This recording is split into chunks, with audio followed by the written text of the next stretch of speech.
The first primary source that we're going to look at is actually a piece of art, and it was created by Paul Revere just 3 weeks after the Boston Massacre.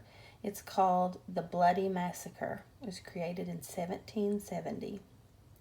The Boston Massacre happened when 5 civilians, which are people who are not in the military, were shot and killed by British troops on March 5th, 1770. It happened in Boston, Massachusetts, which at the time was a British colony. And the event happened at night when a large mob got together outside the custom house. One British soldier named Hugh White had hit a boy who insulted his commanding officer.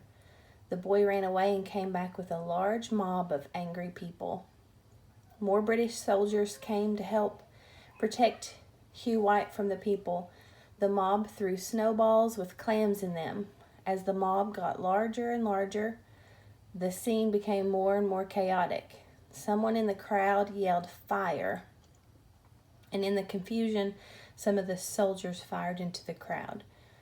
The first person killed in the Boston Massacre was an African-American man named Crispus Attucks. There were 5 deaths and 6 non-fatal injuries. In the picture, you can see the colonists on the left and the British soldiers on the right. You can always tell that it's a British soldier because they wore red coats as part of their uniform. So they were sometimes called the Redcoats or even the Lobsterbacks because they were red. Paul Revere, which he's famously known as one of the men who rode horseback from Boston to Lexington and Concord, telling people that the British were coming. But he was also a son of liberty and is believed to have been at the Boston Massacre. There is not 100% evidence that he was there, but he did create this piece of artwork. He worked with metals, and he made this engraving of the British soldiers shooting into the crowd. The American Revolution did not actually begin until about 5 years after the Boston Massacre, but many people saw this engraving and became angry, and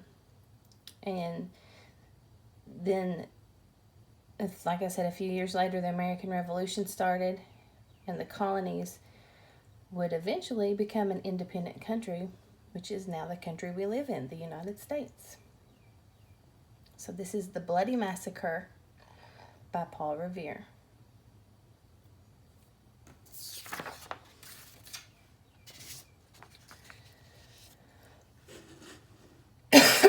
The next primary source we're going to look at, let's let it get in focus. There we go. This is a copy of the Boston Port Act. And so you are learning about the intolerable acts that the British put onto the colonists. This was the first of the intolerable acts, and it's called the Boston Port Act. British Parliament passed this act to punish the rebellious behavior of the American colonists who participated in the Boston Tea Party.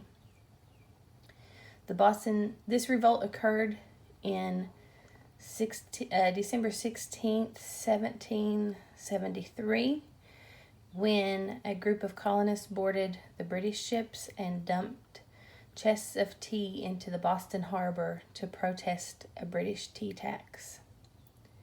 The intolerable acts were passed during the spring of 1774.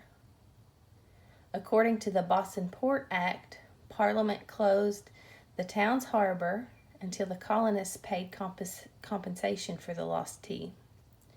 Other colonies denounced these acts and supported Boston.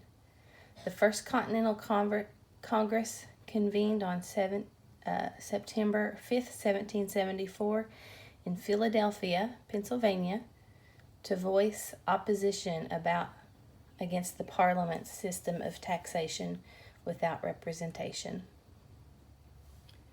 So that's the Boston Port Act, 1774.